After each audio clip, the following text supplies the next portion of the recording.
我知道呢度所有嘅人咧都係好喜愛山嘅，我哋係去透過一個工藝嘅學習咧，點樣同大自然相處。綠色地球嘅自己山徑自己修義工隊今日就嚟到荃錦坳呢個地方咧，去進行最後一次嘅實作課啦。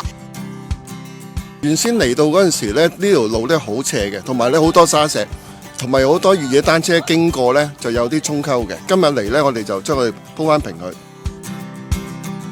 搬運一啲嘅木材啦，咁之後就揼釘啦，再揾啲石仔咧去填翻佢嗰啲嘅虛位，再回嚟，咁啊整翻一條比較舒服、行得安心同埋安全嘅道路咧，俾我哋嘅行山人士用嘅。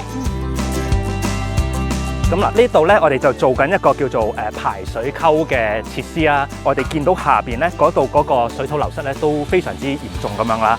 咁就令到啲水咧可以喺落去之前咧，咁就沿住呢個排水溝咧，咁就射去山徑外邊嘅位置，咁就從而令到下邊嗰啲泥土可以受到保護啦。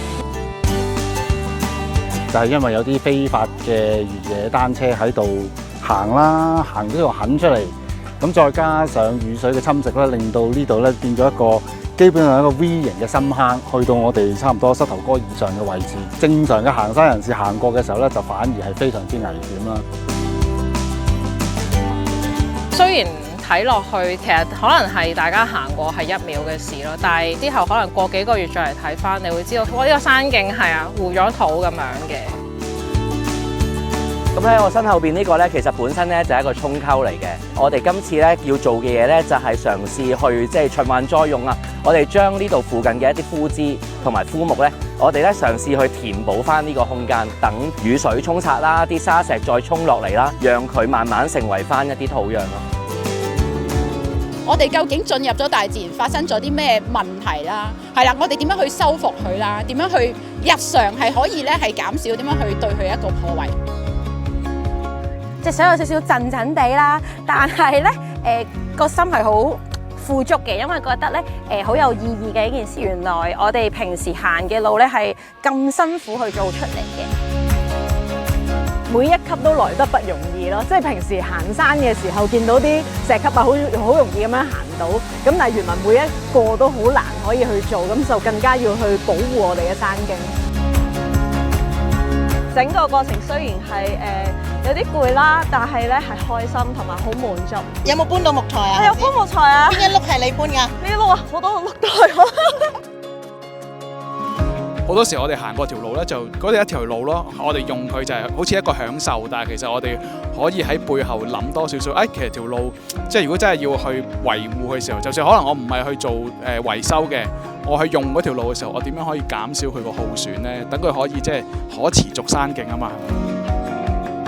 粉用就應該由菌回饋啦，做得徹底啲啦。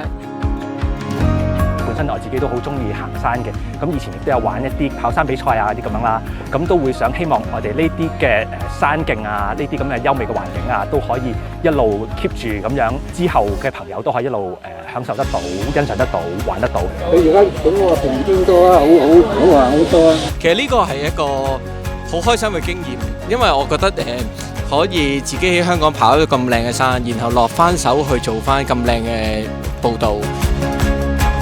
要思考嘅，即係嗰級你要諗下用嘅時候係點。咁你踩落嗰級嘅時候，你係行上啊、行落啊，級過級嘅時候，其實嗰個經驗，跟住個走線，其實原來都好多技巧。可能哇去行山見到好多樹好開心，但係你好少會真係摸棵樹，接觸啲泥啊，摸下泥沙。呢樣嘢原來其實係一個好療愈嘅過程嚟嘅。我自己覺得有咁嘅能力為呢個大自然去付出，我覺得係好開心嘅事嚟嘅。我見證咗好多好神奇嘅變化啦，由我哋開工之前一啲可能即係好溶爛、好唔適合人行嘅山徑，就變做完之後，竟然係可以用一啲天然嘅材料，就手作嘅工法，就將佢變成一個基本上同大自然盡量共融嘅一啲大家都好樂意見到又好開心咁用嘅山徑。